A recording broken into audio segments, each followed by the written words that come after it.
the Madman. Welcome to the card ratings with Trump.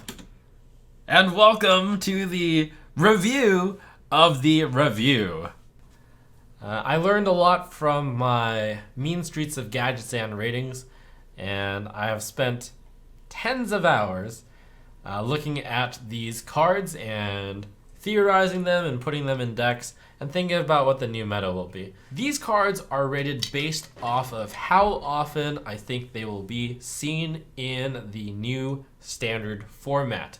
They are being rated purely on that merit. I think this is one of the toughest ways to rate cards, but it is the most accurate way to rate cards. And I sure do still agree with that. The way that I rated cards is by far the hardest way to rate cards out of anyone doing it, and it will open myself up to a lot of bad ratings, such as in this one. I am quite wrong on quite a few of them, but I think it's the most accurate way to rate cards.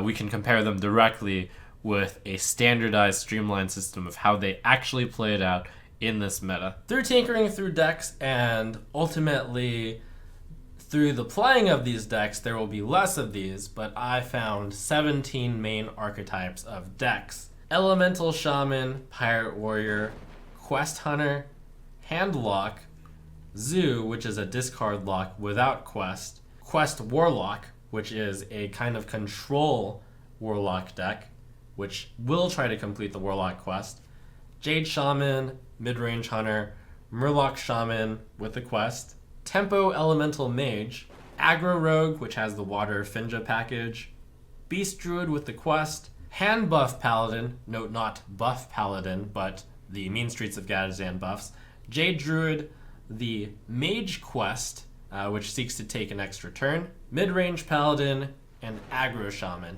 I think those are 17 of the most likely decks to show up in the new meta. I wanted to make sure to show that part first as to how the predictions could be so very off. If I'm basing my card ratings on how likely decks are to be seeing play in the meta, then given that assumption of those sets of decks that I thought would be in the meta, you can see how I would be very off. So here's a few quick examples. Elemental Shaman is a fringe deck. Handlock was never really successful. The Quest Hunter deck ended up being awful. Zoo and Warlock in general ended up being terrible.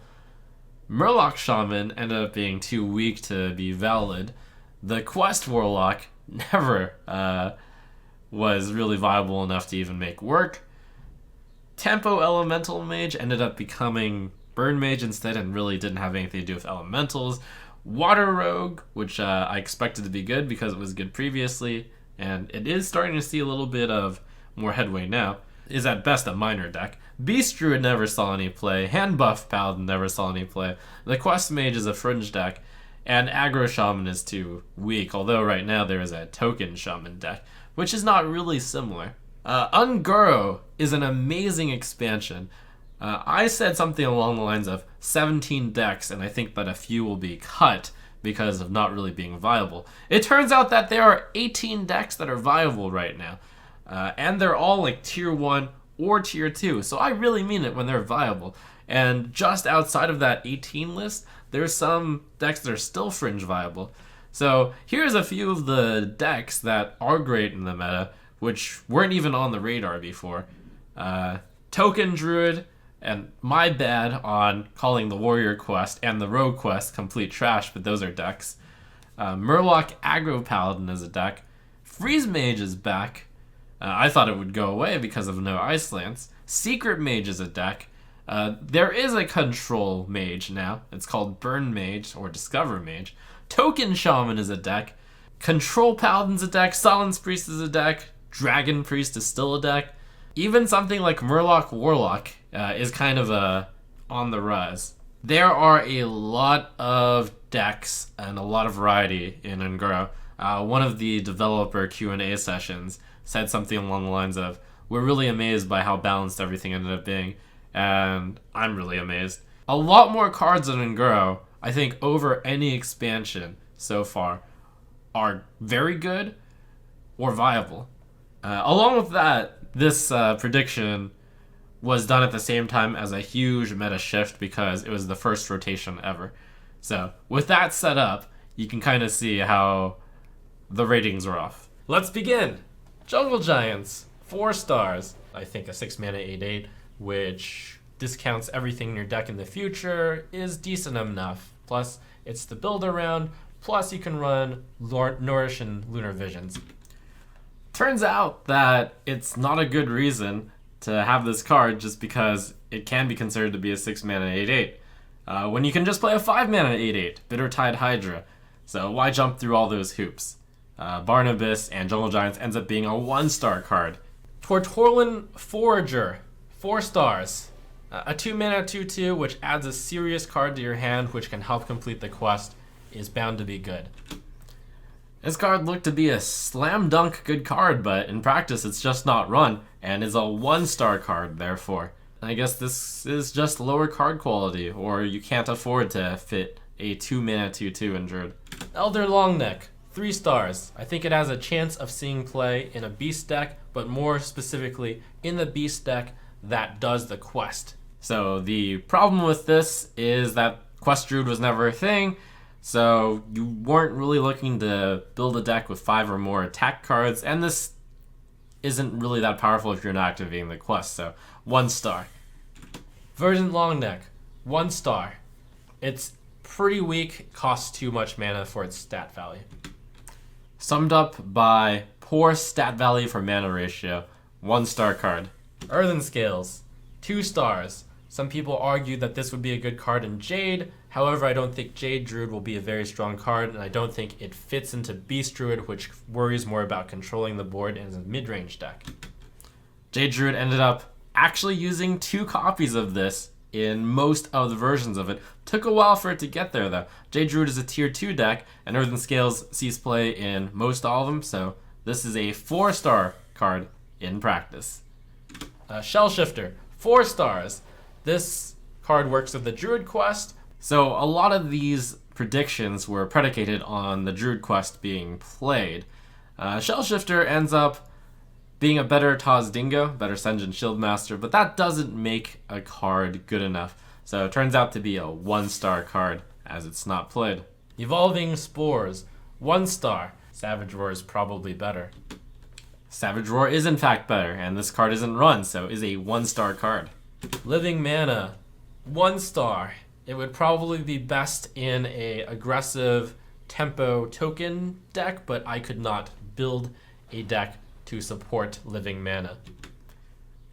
I wasn't thinking creatively enough. Turns out this is a great card in Token Druid, running all of them. Token Druid is one of the best decks. It's in the tier 1 list, so this card, 5 stars.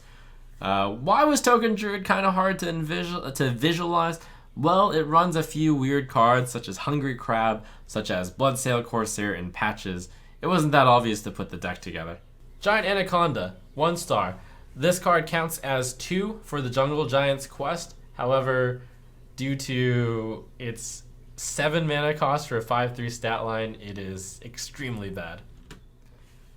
This was kind of a surprise, but it turns out this card sees representation in some tournaments, specifically Last Hero Standing tournaments, where you can counter queue a big Druid to face off against control decks. It just outvalues all of them. A meme was born, Twitch loves shouting, "Big Easy Druid," since you just put so many big minions in it, and it's really easy to defeat control decks with it. Big Easy, Big Easy. A very cool 2-star card due to its tournament performance. Tyrantus, 1 star. It's very difficult to fit a 10 cost into a Beast Druid deck. Turns out that a 10 mana card that does nothing when it comes into play is pretty bad, so it's a 1-star card. The Marsh Queen, 5 stars. This is a very exciting quest, and the reward is absolutely insane. The reward is so insane that you're willing to seriously warp your deck in order to complete it. That card was one of the most hyped up cards in the set, and I must admit I went along with the hype. I did my due diligence, and I did a lot of the math behind it, but it turns out that sometimes you just have to play the card in order to decide how good it is, and in reality, Queen Carnassa and the Hunter Quest are 1 star. Like, it had to actually be played in order to, like, drill in me. Wait, there's 15 of those cards in my deck, but I'm still not going to draw them all the time. And also, it's a little too slow. McCall, 5 stars. This card will see play in every single Hunter deck. It is a better web spinner. What an insane card. Surprisingly, Reality only 3 stars. So, reason for this. Midrange Hunter is one of the tier 2 decks, and I'd say it's on the bottom of the tier 2 list. And not every single midrange Hunter runs Jeweled McCall, which is a big surprise to me.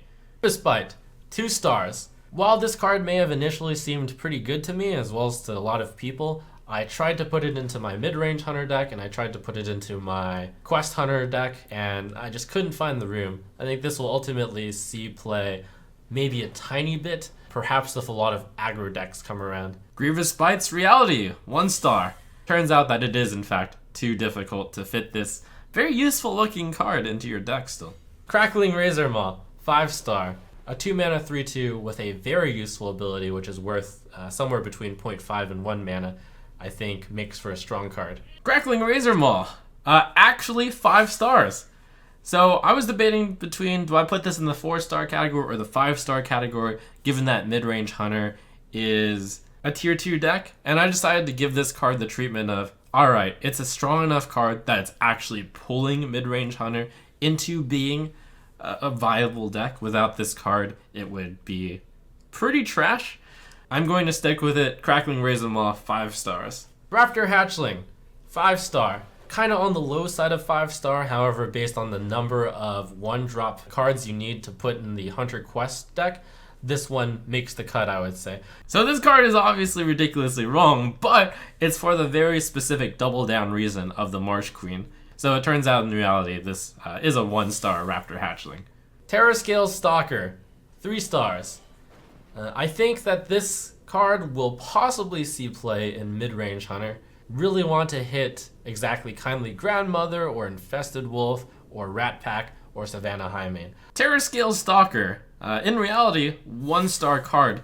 It ends up being surprisingly difficult to line up the Kindly Grandmother into Terrascale Stalker, 2-drop, 3-drop. Stalker is like that card that's right on the fringe, I'd say. And you should look out for this card in the future when better Deathrattles are printed. But for now, not played. Tovir Warden, 5 stars. This card is absolutely insane in both mid-range Hunter as well as questing Hunter.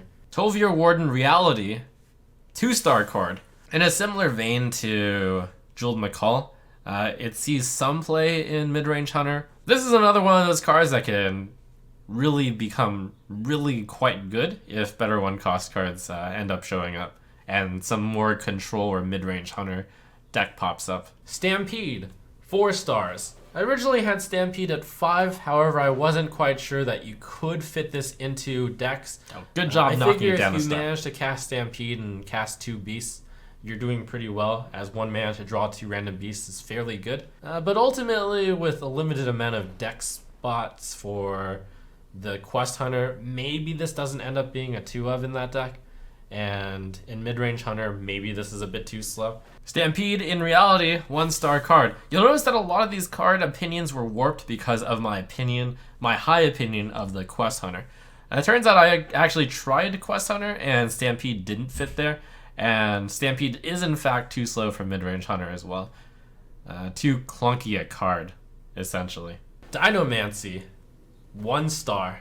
Certainly it gets its value over time. However, it might just take a bit too long. This is one of the ones I'm proud of on getting right. Dinomancy Reality, 1 star. Very hyped card, but ends up being way too slow. And even Dreamer me looked into it and was like, you know, I don't actually think this can be pulled off. Swamp King Dread, 3 stars. I don't think you'll have enough room in the Quest Hunter deck to run Swamp King Dread. However, in mid-range Hunter deck, I think some people will love to play a 7-mana 9/9, which has a pretty fast effect. Swamp King Dread, generous rating, in reality, 2-star card. It did see and is very sparingly seeing play in mid-range Hunter. Open the Waygate, I thought carefully about how well this deck would match up against other decks. I think it's overall weaker than Freeze Mage. Freeze Mage was never that strong a deck in the meta. I rate this card 2 stars. Wow, that was an incredibly accurate rating, and I'm actually going to mention how difficult it is to rate a card 2 stars or 3 stars and have that actually be correct. Open the Waygate, Reality, 2-star card. As a deck that does sparingly see play in tournaments, where it's really good in abusing heavy control decks, and a deck that sees some light fringe play still, it's tough to have a game plan of needing to go through a lot of your deck. Yes, the effect is strong, but it's slow. Shimmering Tempest, 1 star. Casting the random mage spells will also be difficult, but will not be so difficult that you have to include this terrible card into your deck. So, Shimmering Tempest Reality, 1 star. I didn't actually mention this, but it also wasn't strong enough to see play in elemental decks. Arcanologist, 3 stars. This card obviously has a very strong effect. 2 mana, 2/3, draw a specific card from your deck is insane. You'll run this in any deck where you have Ice Block. The only reason why it's only a 3-star is because I look at the Open the Waygate deck. Yes, it'll include Arcanologist, but will any other deck include it? So this is a big example of a card that was clearly recognized as a very strong card. Turns out Freeze Mage plays this. Yes, Open Waygate plays this. And big thing is Discover Mage ended up becoming a deck. And this was revolutionary, the idea of that there could be a Control Mage deck out there. Never been a serious deck before in the history of Hearthstone. But Un'Goro really overturned that and let Control Mage be a real thing. And along with Freeze Mage and even Secret Mage wasn't on my radar at all, but maybe it should have been. Arcanologist is a very, very powerful card. So therefore, Arcanologist Reality, 5 stars. Extremely strong card across very multiple mage deck archetypes. Flame Geyser, 1 star. I don't think it's going to see play in elemental decks because though it does add you that elemental synergy so you can activate your other elementals, 2 damage for 2 mana is kind of weak sauce. Flame Geyser, Reality, 1 star. Correct. Wasn't powerful enough in elemental decks, wasn't value enough in control decks. Mana Bind, 1 star. This card I don't think is going to make the cut for the Time Warp deck, and also will not see play generally as a card. Reality, Mana Bind, 1 star card. People just run Counterspell instead. Molten Reflection, 1 star. I don't think the Molten Reflection way is the way to go for Open the Waygate. Even though this is a discount on Faceless Manipulator, on your own minions, I don't actually think that you'll be able to utilize this well. Molten Reflection, I'm going to very generously, in reality, give this an upgrade to 2 stars because in the Open the Waygate deck, the Molten Reflection path is actually completely legitimate. And I think now it's actually stronger than the Molten Giant route. Steam Surger, 4 stars. This is one of the cards which really helps Mage Elemental decks alongside Water Elemental. Very solid value card. Steam Surger, in reality, just 1 star. It is a very strong card, and I don't know if the Elemental tribe is going to get reinforced in the future, but with better Elementals, this card would be insane. Primordial Glyph, 2 stars. Now, a lot of people have tried to debate with me that this card is very much like Unstable Portal, which is insane. However, I liken it more like Farsight, where you are getting a card and then reducing it by the exact mana that you have paid for it, sometimes less if you discover a card with less than 2. Furthermore, discovering a spell holds a slight risk that you don't actually discover any good choices. For that reason, I don't think this will actually be that popular in Tempo Mage, although I could be wrong on this one. Well, turns out I was wrong on that one. Primordial Glyph, in reality, 5-star card, run in Control Mages, run in Secret Mages. I believe it's being run in Freeze Mage even. Yes, it is. What was the big miss is I didn't quite realize just how good mage spells were in general, and discovering them lets you sift through the trash of something like Shatter and Arcane Missiles and whatnot. It also turns out to be much better than expected to be able to bank mana, the ability to Pay 2 mana now and reduce 2 mana later. Meteor, 2 stars. Meteor will see play and open the Waygate, possibly as a one-of alongside Flame Strike, and maybe you see Meteor and even Tempo Mage instead of Flame Strike, but ultimately I don't see it that often, I think. Meteor, in reality, 4-star card. Obviously insane in Arena, but we're talking constructed here. Meteor is run in only exactly Discover Mage, but it's such a strong card in that one that I decided to bump it up from 3 to 4. In reality, it's somewhere between 3 and 4. I certainly wouldn't give it that 5-star rating, though. A good, strong effect, but I actually think it's well balanced. Pyros, 3 stars. I think the card will fit into Elemental Mage decks. If Mage Elemental decks were a thing, and when they were, by the way, some did flirt with the idea of Pyros. Pyros is even seeing a little bit of play in Secret Mage, and for that reason, it's actually a 2-star card, not just a 1-star card. And this is one of the cards that has potential to rise up a lot if the right environment is there for it. Paladin's Quest is the last Kaleidosaur, which has the very challenging condition of casting 6 spells on your minions. This is generally going to be buff cards. However, on careful analysis, I've tried to build this deck and it always comes up like a gimmick deck, which is easily removed. It reminds me a lot of Inner Fire Divine Spirit from Priest.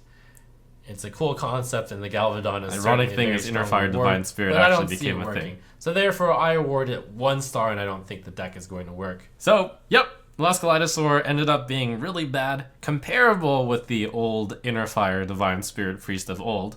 And it's a gimmick deck, it's a 1-star card. Adaptation, 1 star. I think of Adapt is worth somewhere between 0.5 and 1 mana when bundled into a card. If the card itself is 1 mana, and it actually takes the card is horrifically weak. I think I was actually pretty accurate on that judgment that Adapt is worth about 0.5 to 1 mana when bundled into a card. So, 1 star. The other potential type of Paladin deck to come up is Midrange Paladin, and I think Midrange Paladin is the more likely way to go. I rate Lost in the Jungle 3 stars. Lost in the Jungle can be good with Light Fuse Stegodon, which I actually don't hold very much respect for, but also it's just a 1 mana, get 2 1/1s, a nice early game play. While this card is a nice early game play, it turns out that Midrange Paladin, which became a really good deck. In fact, there are 3 versions of Paladin which are viable: Midrange Paladin, Murloc Paladin, and Control Paladin, and quite shockingly, none of them saw any play with Lost in the Jungle. Lost in the Jungle ends up being a 1-star card in reality. It turns out that they're just playing the 1 mana 1/3 Murloc instead. Hydrologist, 3 stars. It's very similar to Dark Peddler in that it's going to discover a 1-cost card. You can get the Runaway Kodo, which can combine with your Tyrion, with your Hydrologist. Those are pretty good. You can get Redemption, which sometimes is really annoying. There's a number of ones that are just handy to have. Also, it's a Murloc, which could mean some really good Curator stuff. This card being a Murloc does actually really make a huge difference because it made the Curator so insane in all of these Paladin decks. Hydrologist ends up being a 5-star card, seeing play across Murloc Paladin, Midrange Paladin, and Control Paladin. Light Fuse Stegodon, 1 star. Unfortunately, when I really thought about how good Light Fuse Stegodon was, I started to feel like, oh wait, this is not even close to Quartermaster. Light Fuse Stegodon, in reality, 1 star. Turns out just it's not really feasible to generate that many Silverhand recruits in Standard, and then play a Light Fuse Stegodon. Honorable shout out to Wild, where Light Fuse Stegodon is actually wrecking things alongside Muster for battle. Spike Ridge Steed, 3 stars. This is a very powerful buff card. Unfortunately, I couldn't find a deck that would realistically be able to survive to do that. It should still see play in Midrange Paladin as kind of a Sludge Belcher Ultra. Man, was that an understatement. It should see play in Midrange Paladin as a Sludge Belcher. It turns out this card is absolutely insane, but at first glance it wasn't that obvious. So in reality, Spike Ridge Steed, 5-star card. Turns out that having a 6 mana 412 equivalent worth of stats is really good. And it turned out that a mid-range Paladin deck could exist, and a Murloc Paladin, like, what's really shocking is this fits into an aggro deck because of how good it is. Even Control Paladin puts this in, and it's tough to have the board as a Control Paladin, but it's just that powerful. Vine Cleaver, 1 star. As much as I value value, I have started to realize the dangers of aggro. Value-wise, the card is great. The main problem is having the time to acquire such value. Vine Cleaver does turn out to be in fact too slow, and is a 1-star card. Not seeing play in any of the Paladin decks out there. Primal Fin Champion, 1 star. Unfortunately, since I don't believe the quest is going to work, this card also similarly ends up just being a gimmick. This card has a really cool effect, but indeed, in reality, a 1-star card. The quest Paladin sucks, and this card really just has too low of stats in order to make even the wildest dreams of casting a bunch of spells and getting a discount refund value, even as good as Spike Ridge Steed is. It just doesn't work out. Dynasize, 1 star. The card costs too much. Well said. 1 star. Sunkeeper Tarim, 2 stars. This card has a really interesting application in the sense that you can play Lost in the Jungle and then Sunkeeper Tarim, which will give you kind of a Quartermaster effect on your own side, as well as set all of your opponent's minions down to 3/3. However, I'm not entirely sure that it'll even always make the cut for mid-range Paladin decks. Well, this is one of the most underrated cards of the set. Sunkeeper Tarim actually ends up potentially being the best card in the entire set, and is a 5-star card. It sees play across all the Paladin variants. It was tough to visualize just how good the card was, but often, even if your opponent just has like 2 minions, you play Sunkeeper Tarim, and you have no minions. Even if it's not that big effect, it's still good there, because they have to use their 2 minions to kill Tarim, and they don't even completely kill it. It just sets the other minion's attack value to such an awkward number to try to deal with 7 health that turns out to be way better than expected. And it turns out buffing Murlocs is really good with Tarim. Priest, I'm sorry. I really tried to make Awaken the Makers work, even though the reward is awesome. It turns out that summoning 7 Deathrattle minions, even if you only summon 4 and then get N'Zoth, even if you try it in a Kazakus deck, it seems to take too long. You'll die before you actually get the reward, unlike Reno Jackson, which you could play on 6. And against mid-range decks, it seems like Priest isn't that strong. I compared the cards with other decks, and I just found it lacking. All of these Priest cards, and actually the entire Priest class as a whole, will see no play, similar to Hunter and Paladin in the previous expansion. I rate Awaken the Makers 1 star. Indeed, Awaken the Makers is way too slow in Standard, and reality, 1-star card. This was just about the only Priest card I was right about, though. And I believe we are once again in the age of haha Priest. We are not in the age of haha Priest. Theoretically has a lot of value attached to it. I rated 1 star for its situational list, and Flash Heal was never good. Alright, well this one is correct too. 1-star card.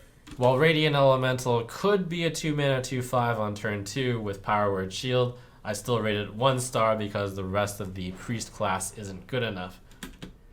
It turns out that the rest of the Priest class is good enough. I have to admit I wasn't that far off. For all of the grief people gave me about my Priest ratings, Priest is barely hanging in there with every single one of its archetypes. None of them are tier 1, even though there are 8 tier 1 decks out there, which is unprecedented, and also why these ratings were so off. Radiant Elemental is pretty good. It's the 2-mana card that Priests were looking for, and often a 2-mana 2/5. This card is basically carrying a Silence Priest. So, turns out to be a 5-star card. Portolan Shellraiser is 1 star because if it's by itself, it's just a 4-mana 2/6, and the Deathrattle deck from Priest seems to be too slow. Other decks can clear all the other cards, and then you're left with a 4-mana 2/6 and you're sad. This one ended up being right. Portolan Shellraiser just off of power value wasn't enough, and is a 1-star card. Crystalline Oracle is probably the best of the priest cards, however, yet I must rate it 1 star because I don't believe it'll see any play. Crystalline Oracle ends up being a 3-star card. I carefully reviewed how much of it was in the meta, and it's mostly in the control priests out there, and controlled priests are, they're alright. A generous 3-star card, I'd say. It's really good with the next card, Mirage Caller, which I have to rate 1 star because even though Mirage Calling Crystalline Oracle can be great value, you're kind of getting a 3-mana 3/4 and you're getting 2 Deathrattles. Overall, what the priests have to offer with all of their cards, even with the synergy, just Mirage Caller is accurate at 1 star. While copying Crystalline Oracle is great, it's such a specific combo that's not worth risking playing a 3-mana 2/3 in your deck. Isn't enough. Free from Amber is a 1-star card, actually because the card is bad, not because Priest is bad. Free from Amber is actually a 2-star card, not that far off of 1 star. And it's a 2-star card barely. It sees play in some Control Priest decks. Even though Shadow Visions could theoretically be really good when you copy the Unguro pack, or you could actually use it as a toolbox, or with 2 copies of Radiant Elemental you can Shadow Visions forever.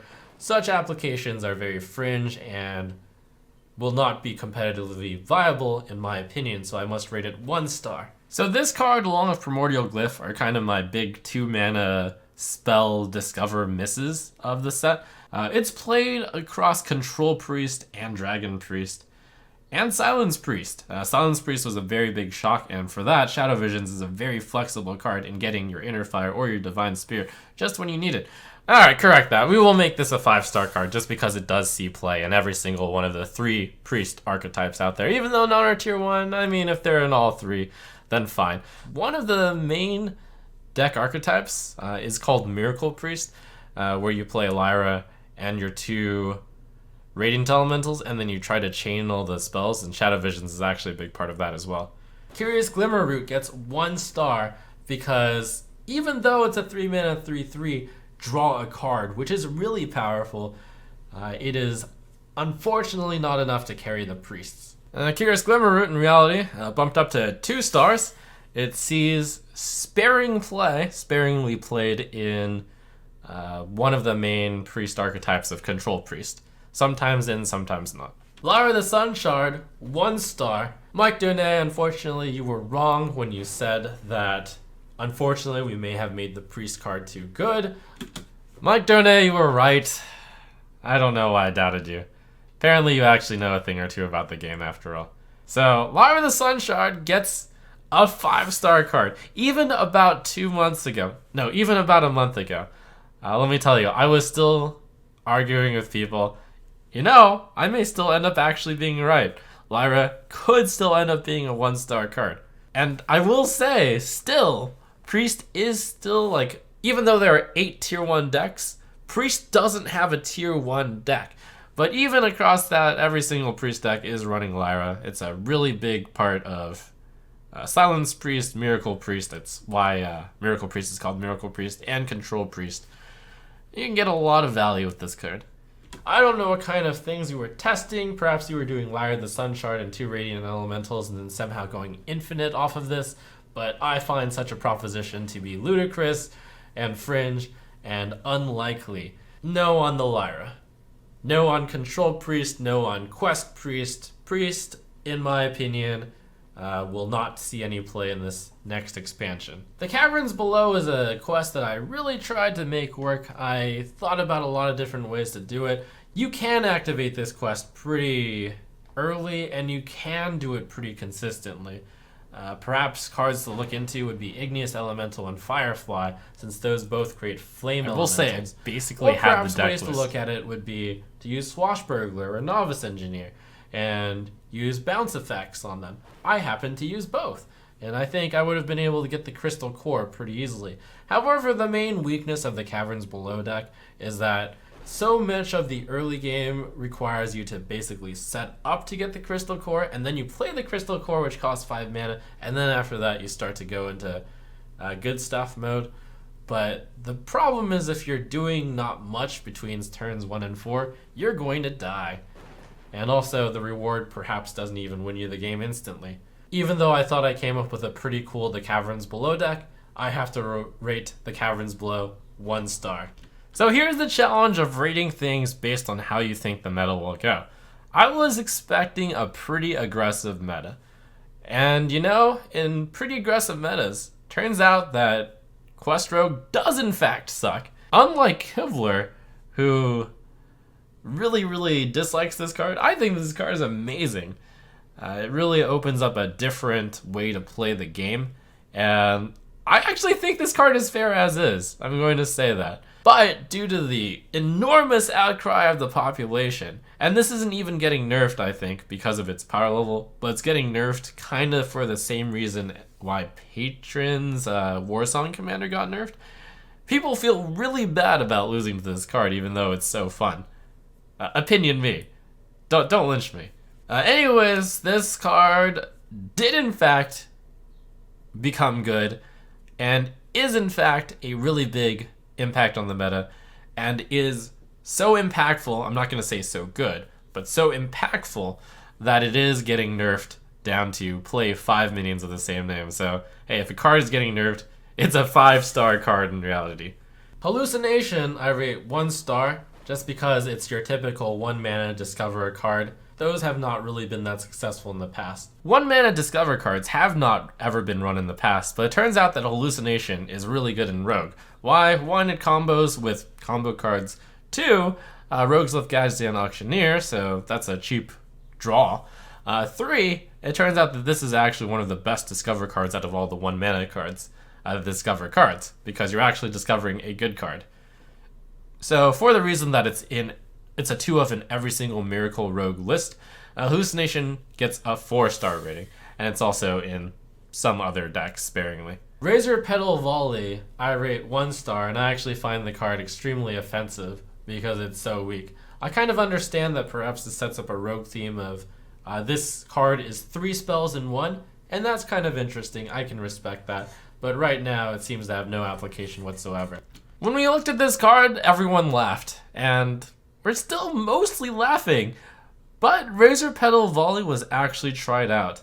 Ultimately, though, in reality, still a 1-star card, but the next card that deals with Razor Petals is a surprisingly good card. Razor Petal Lasher, I rate 1 star. It's kind of offensive for a 2-mana 2/2 to give you a Moonfire which costs 1. For the same reason why Hallucination is rated a 4-star card, Razor Petal Lasher is actually a 4-star card. And it turns out that a 2-mana 2/2, which gives you a slightly less good Moonfire, is good enough in a deck in which your 1-mana deal 1 damage card can draw a card with gul'dan Auctioneer. Mimic Pod, I rate 2 stars. I think Mimic Pod could see play in Water Rogue, the rogue that runs Murlocs right now, similar to how Arcane Intellect is run in Tempo Mage. However, this is kind of a generous give of 2 stars because I think Arcane Intellect gets the extra synergy from Mana Worm and Sorcerer's Apprentice, so that may be a bit better. So this card was pretty much wrong solely because I got the Caverns Below wrong. If the Caverns Below ended up being a good deck, then Mimic Pod would also be running that. Because Caverns Below ended up being such a great deck, we'll also rate Mimic Pod 5-star card. It does see play in Miracle Rogue as well. Not all of them, but a decent number of them. In Venom Weapon, I give 1 star. Even though the card is theoretically extremely powerful, I could not find a mid-range or control rogue build, and I think the current rogue build is to play it aggressively.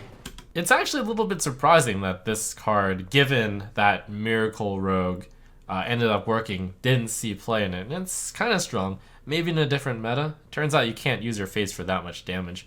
But Venom Weapon in reality is a 1-star card. Look out for this card in the future. It might get better. Obsidian Shard, I rate 1 star. Even though Swashbuckler is a common card, and even though a 3-mana 3/3 might be decent, I don't think it's that good. And a 2-mana 3/3 is kind of hard to reach. I think Burgle decks will still not be viable. Indeed, this card is like almost good, but just not good enough yet, and is a 1-star card in reality right now. Biteweed I rate 1 star because I believe Miracle Rogue will die. I'm not sure Biteweed would have even seen play in those decks, and the reason for Miracle Rogue's demise is because Tomb Pillager was extremely strong, and concealing a Gadgetzan Auctioneer was very strong, both of which will no longer be possible. Oh, that reminds me of why I had such a negative opinion on Miracle Rogue. I mean, I didn't expect it to have any chance with Conceal gone and with Tomb Pillager gone, but it still trucks on. But Biteweed turns out to not be good in Miracle Rogue either, and in reality it is a 1-star card. Vinespine Slayer, I hesitantly rate 1 star. The card in theory is extremely powerful, however I don't believe there is a mid-range or control rogue build to support it. And the reason for there not being a mid-range or control rogue viable is because they don't really have late game cards, is what I'm seeing. So Vinespine Slayer ends up, in fact, being a powerful card because a deck did find a spot for it, which is Miracle Rogue. So this card ends up being a 4-star card. Sharazin Corpse Flower I rate 1 star. It's probably for this card that they printed cards such as Razor Petal Volley, which is 3 spells in 1, which means you can play the Razor Petal Volley and a Razor Petal and a Razor Petal and resurrect your Sharazin. But we can see that there may be future design space. Everyone laughed at this card when it was revealed, but who's laughing now? Because Sharazin is in reality a really good card and is run in every single Miracle Rogue list. And along with all the other rogue cards I've rated 4-star, I'll rate this one a 4-star card for being really good in Miracle Rogue. Unite the Murlocs is a really interesting quest, which I actually think will create a viable deck, and it is this card that will lead to that viable deck. I find it possibly not a tier 1 deck, unlike the Hunter, just because Murlocs are more easily dealt with. You can kill them one by one, or you can AoE them down as a bunch. For that reason, I rate Unite the Murlocs a 4-star card, as a card that can possibly lead this into a tier 2 or maybe tier 3 deck. I like how I justified that it wasn't quite Hunter Quest level, but still could be a top deck. The reward is really good, but these Murlocs, they're just no good. Watch out for this in the future if Shaman gets more Murlocs, though. In reality, 1-star card. Air Elemental, 1 star. Some people say, hey, at least it takes a card to deal with it, and it can't just be coiled or hero powered, but actually it can be daggered or shapeshifted by Rogue or Druid. In fact, the only class that can deal 1 damage with the hero power that can't deal with this is Mage. Yeah, it turns out 1 mana 2 1s aren't that great, and in reality, Air Elemental, 1-star card. Also, Patches eats Air Elemental for dinner. Hot Spring Guardian, I rate 4 stars. This seems like a strong card, and the only reason why it doesn't get the 5-star treatment is because I'm not sure if this card or Tar Creeper is stronger. Hot Spring Guardian ends up being a 3-star card, as a card that's run in Elemental Shaman, occasionally in Jade Shaman, occasionally in Spirit Echo Shaman as well. But all of those, it's surprisingly not seen very often other than that. I mean, I listed a lot of decks, but all of those decks are currently not tier 1 or even tier 2. Tidal Surge, I rate 1 star. I feel like this card doesn't do enough, especially when you compare it with a card such as Jade Lightning. That's actually exactly the comparison. Tidal Surge ended up being both worse than Hot Spring Guardian and Jade Lightning, and is in reality a 1-star card. Fire Plume Harbinger, I rate 1 star, and I'll actually elaborate on this because I believe that this is a much anticipated card which is rated highly. If you're playing an elemental deck, you actually don't really have that much card draw in it, so your best case scenario is to have this in your opening hand. How many elementals can you hit with it? In a best case scenario, maybe 4. In that case, you're getting a basic 2 mana discount and you're getting a 1/1 with it. So kind of you innervated and you got a 1/1. That seems kind of good. This was one of the predictions I made that I was really certain on, but people were convinced that this would be an insane card and I kept doubting myself, but it does in fact turn out to be a 1-star card, and even Elemental Shaman doesn't run this card. Primal Fin Totem, 4 stars. I think this card will see play in every single Unite the Murlocs deck. So this rating is actually right for all the wrong reasons. Unite the Murlocs is terrible, but this card is still independently good. And I'm going to go one step further and say it's actually 5 stars. This little innocent totem is what is currently backing up all the token shamans out there. Very fearsome card. If you get on the board with the Primal Flint Totem, you just get so much value out of it. Volcano! 2 stars. I didn't personally find a control shaman, but if there's a control shaman, it'll probably run Volcano. Also worth mentioning, Volcano might counter a particularly good card of this set, the Bittertide Hydra. Well, turns out that this is about right. I was doubtful that control shaman would be a deck, and there were echo shamans, there were elemental shamans, there were even some control shamans out there. But yeah, in reality, Volcano, just about a 2-star card. It's a high 2-star though, almost 3 stars. Spirit Echo, 1 star. Feels like a win more card, comparable to Infest, which never saw play.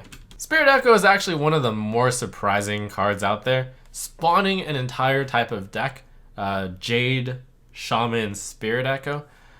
However, it saw a decline, and it was replaced by Token Shaman. Spirit Echo is currently extremely unpopular because it seems like Token Shaman is just better than it. So, for that reason, even though Spirit Echo decks are around for a little bit, I have to give this a 2-star rating. In tournaments, though, just because you want to go really big, Jade Shaman with Spirit Echo is seen more than its fair share. Stone Sentinel, 3 stars. It feels like a natural fit for an elemental deck. However, there might be a better 7-drop elemental, Blazecaller. Yes, in fact, Blazecaller is better, and for the elemental shamans out there, they don't run Stone Sentinel, they run Blazecaller instead. So Stone Sentinel is in reality a 1-star card. Calamos Primal Lord, 5 stars. The cherry on top of what seems to be a powerful deck in the making, Elemental Shaman. Thank goodness that Shaman finally got another archetype that would be good. Well, it turns out that this archetype that would be good, it seemed like Elemental Shaman was going to be on track to be a really, really good deck. But it turns out that it's currently at best a tier 3 deck. For that reason, 2-star card. I doubt there will be more elementals printed because it seems to be an Unguro thing, but in the case that there are, watch out for the Elemental Shaman. Warlocks get a very interesting quest in Lakari's Sacrifice.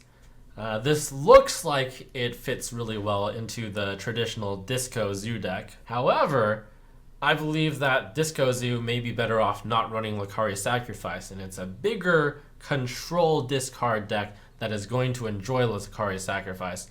The reward of Nether Portal is extremely strong, and I believe it warrants the warping of such a deck. Very similar in power level, if not stronger than Jiraxxus, because you don't have to spend the 2 mana a turn on it.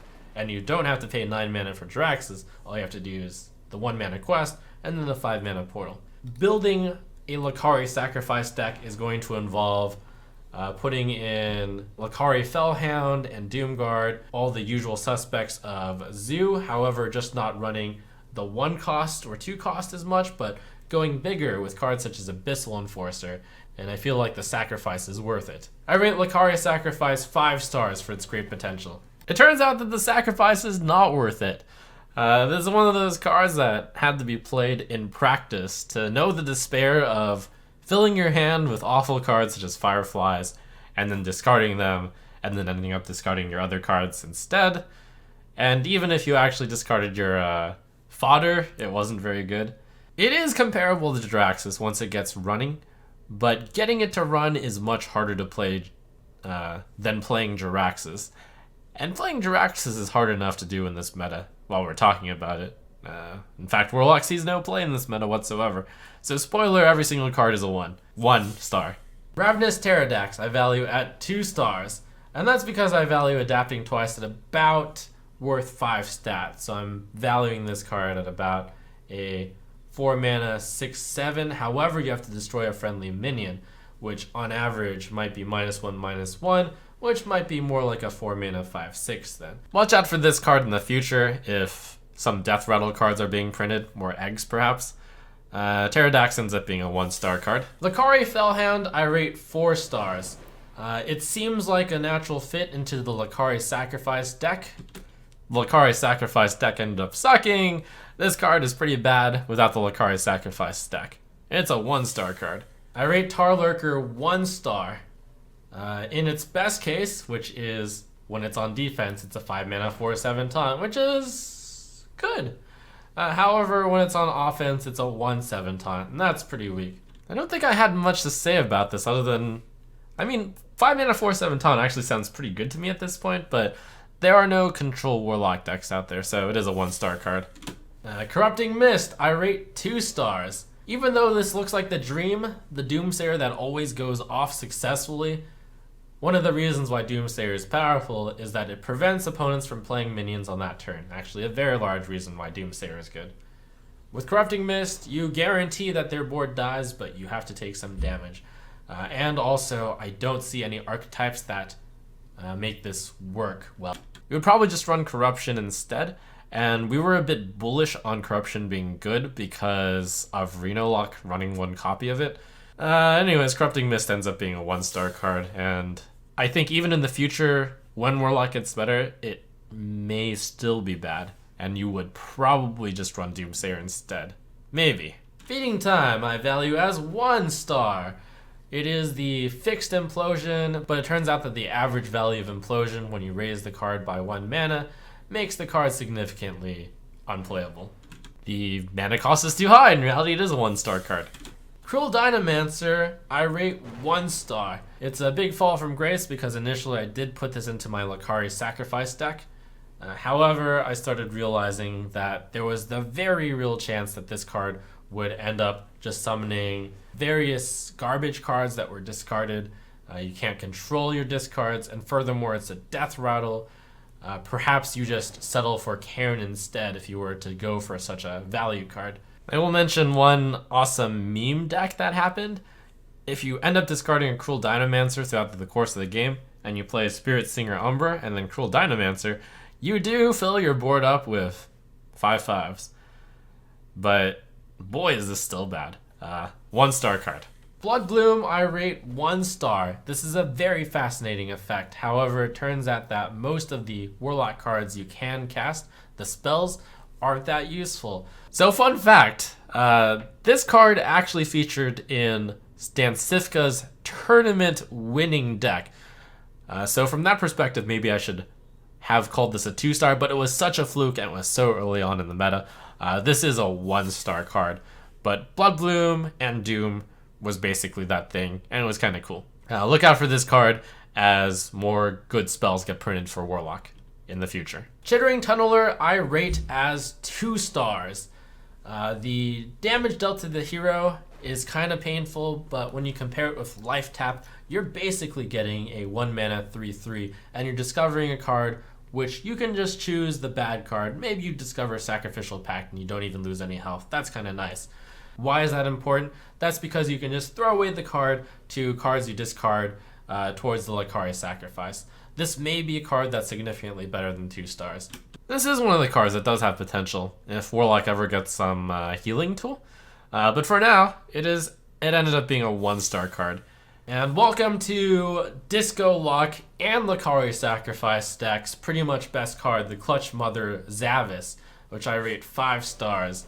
Keep it in your opening hand pretty much always, and possibly because of this card, if you're lucky, Zoo might also be able to work with Lakari Sacrifice. Though I believe this is just about the first meta ever where Zoo did not take off as good. Oh, I guess when I say this is the first meta ever that Zoo is bad, Zoo was also bad in Mean Streets of Gadgetzan, but due to the rotation, it was expected that Zoo would make a comeback, but I guess the Mean Streets of Gadgetzan cards were overshadowing Zoo. And Power Overwhelming was a really big card. The Warrior Quest, and some top players are calling this Taunt Warrior deck Tier 1, by the way, I will say before I go into this. Now, the main problem with this is you have to play 7 Taunt minions, and the other problem is you have to play Warrior. And for that reason, I rate this card 1 star. That may be shocking, but I tried to build these Taunt Warrior decks, and they just looked like they were going to get crushed by mid-range decks, as well as control decks. And I tried to build a Control Warrior deck with a light amount of Taunt Warrior, but Control Warrior didn't look like it was doing too well against mid-range decks and Jade decks too. So it turns out that I was wrong. Fire Plume's Heart is a 5-star card, but let me say this. Quest Warrior has seen a steady decline, and is currently not a tier 1 deck, and is actually a tier 2 deck. But for the reason that Fire Plume's Heart basically pulls the deck entirely together, and without this card there wouldn't be a deck, I still give it a 5-star card. Because it's just kind of an overall decent deck, but right now it seems to have settled into a slightly below average against most things deck, which is about what I expected when I started with this. I would expect going forward for this card and deck to continue to decline. Ironhide, 1 star. Turns out that shield block without the card draw is not worth 1 mana. Yep, 1 star. Ornery Direhorn, 1 star. I value Adapt at worth about 0.5 mana, even for something like this.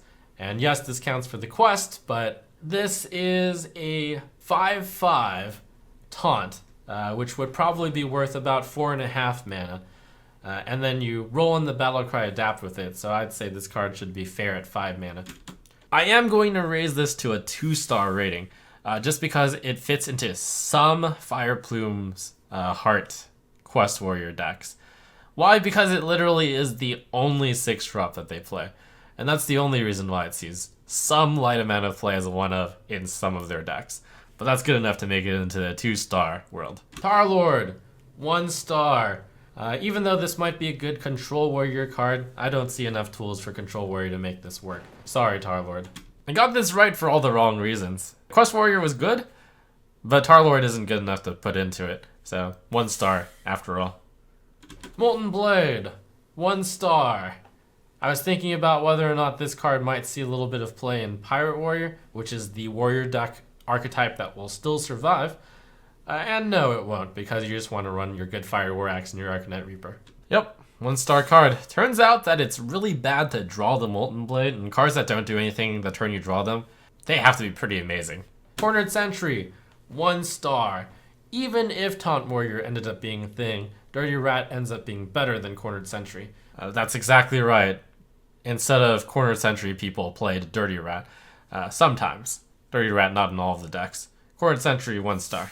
Direhorn Hatchling, 1 star. The cool idea behind Direhorn Hatchling, as well as Primordial Drake, which has Taunt, is that you would run this card and Primordial Drake, and you would run Curator, and then you'd have so much value off of the Curator, since you could even fetch the 6/9 Direhorn. However, I think that deck is bad. Turns out that deck isn't bad. But it's, for what it's worth though, it is not awesome. It's not super great and imbalanced. It's just about the right level of like good, slightly on the decline. But yes, Direhorn Hatchling saw play exactly because it is a beast with Taunt, and with the Primordial Drake, good enough to run the Curator on, and exactly Taunt Warrior. So for that reason, Direhorn Hatchling, 4 stars as a card that is in every single Taunt Warrior deck, even though it's usually exactly 1 copy. And Explore Ungoro, 1 star. Turns out replacing your deck with a card which says 1 mana discover a card isn't good enough. It was good for the memes, 1 star. Even if you have Gadzin Auctioneer in your hand. Sun Genesis, 1 star. It's very difficult to actually make this work. This is a card, 1 star. King Mosh, 1 star. Why? Well, you want to combo it with Whirlwind in particular. 10 mana, clear the board. That seems pretty good in theory. But Control Warrior with the loss of Justicar Trueheart just doesn't have the staying power it used to, I'd say. Turns out even though Control Warrior is a fringe deck, King Mosh still not really being run in it. 1 star card. Alright, and that's all of the class cards. Join us next video for all of the neutral cards.